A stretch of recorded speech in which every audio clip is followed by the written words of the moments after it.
तिला या घरातून आणि तुझ्या आयुष्यातून कायमचं बेदखल कर. म्हणजे तिला डिवोर्स दे.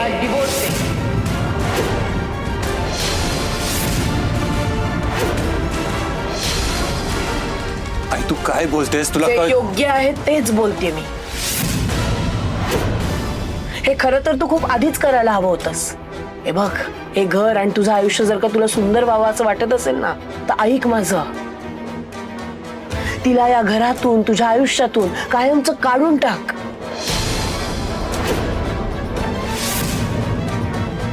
नाही आहे, मी राणीला डिवोर्स देणार नाही. म्हणजे जिने तुझ्या भावाला तुझ्यापासून तोडलं, तुला तिलाच जवळ करायचंय? अरे वेळीच डोळे उघड इंद्रा, जरा भानावर ये. तुझ्या चांगल्यासाठीच सांगते रे मी.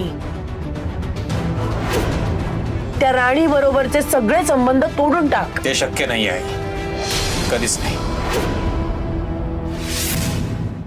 दादा उर्मिला वहिनी सोबत. अरे दादा थांब ना यार प्लीज. दादा अरे दादा नको ना जाऊ घर सोडून. प्लीज आईचा तरी विचार कर. अजित, हे बघ तू जबाबदार आहेस, मोठा झालेस, तू सांभाळायला. दादा अरे काय बोलतोस तू? दादा अरे प्लीज थांब ना. कशासाठी थांबला? हा, या घरामध्ये आम्हाला थोडी किंमत नाहीये. त्या आबानी तर मला कुत्रा बनवून ठेवलाय, कुत्रा. या घरासाठी फॅक्टरीसाठी मी काय काय नाही केलं, तर मला त्यांनी त्याचं काय बक्षीस दिलं? तात्पुरता त्या फॅक्टरीचा MD बनवला. आपली काय किंमत आहे इथे? आपण उपरे होत. झिरो किंमत आहे आपली, इथे झिरो. अरे काही मान सन्मान आहे की नाही? आणि आपल्या आईला, त्या काकीने आईला घरचा नोकर बनवून ठेवला. अजित, आणि ते आबा, तुला काय वाटतं ते आबा आपल्यावरती प्रेम करतायत? अरे ते सगळं वरवरचं प्रेम आहे का, तर समाजाला दाखवण्यासाठी, त्यांची चांगली इमेज जपण्यासाठी. दादा अरे काय बोलतोयस तू? असं काय नाहीये. अजित, आपल्यासोबत लहानपणापासून काय काय झालं ना तुला माहित नाहीये. आपल्या बापासोबत काय झालं ना याची तुला कल्पना सुद्धा नाहीये. असं काय घडलं होतं बाबांसोबत? त्या आबांनी आपल्या बाबांना विलन बनवून टाकले आणि त्या इंद्राने मला. आता बस अजित, मी माझा मान सन्मान जपणार आहे. तुला तो इंद्रा दादा जवळचा आहे ना, त्या आबा जवळच आहेत ना, मग बस त्यांच्या पायशी आणि बन त्याचा नोकर. दादा दादा अरे का हट्टाला पेटलायस एवढा? नको ते विचार डोक्यात घालून घेतोयस. ए, माझ्या रावात चढतोस? दादा दादा दादा प्लीज. दादा दादा प्लीज प्लीज प्लीज थांब.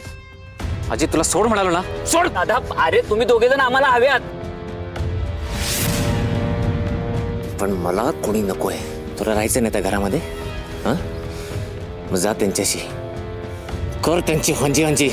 अरे विक्रांत काय करतोयस? हात का उचलतोयस त्यांच्यावर? मग काय करू? उर्मिला, आतापर्यंत माझ्यासोबत जे झालंय ते होऊ नये म्हणून ना माझा संताप होतोय. याला आणि आईला त्यांच्या प्रत्येक होला हो लावायचं असतं. आणि हा तर काय मान डोलवायची कामं करतो. काय रे, स्टँड घेतलास का कधी स्वतःसाठी? हा, ही लोक जेव्हा तुला ताटाखालचं मांजर करतील ना, तेव्हा तुला कळेल.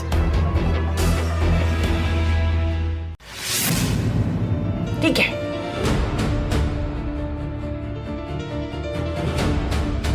तू जर तुझ्या हट्टावर कायम राहणार असशील, तर आता मीही माझा हट्ट सोडणार नाही. जोपर्यंत तू त्या राणीला डिवोर्स देत नाहीस, तोपर्यंत मी माझ्या पोटात अन्नाचा एक कण आणि पाण्याचा एक थेंबही जाऊ देणार नाही. मालती, तुम्ही काय करताय? तुम्ही आता मध्ये बोलू नका, शांत बसा. मी आता माघार घेणार नाही. आई तू काय मी जे बोलतेय ते तसंच होणार आहे इंद्रा. एक तर तिला आता तुझ्या आयुष्यातनं दूर कर, नाही तर तुझी आई अन्न पाण्या वाचून मेली म्हणून तिच्या चितेला अग्नी द्यायला तयार राहा. अहो, आई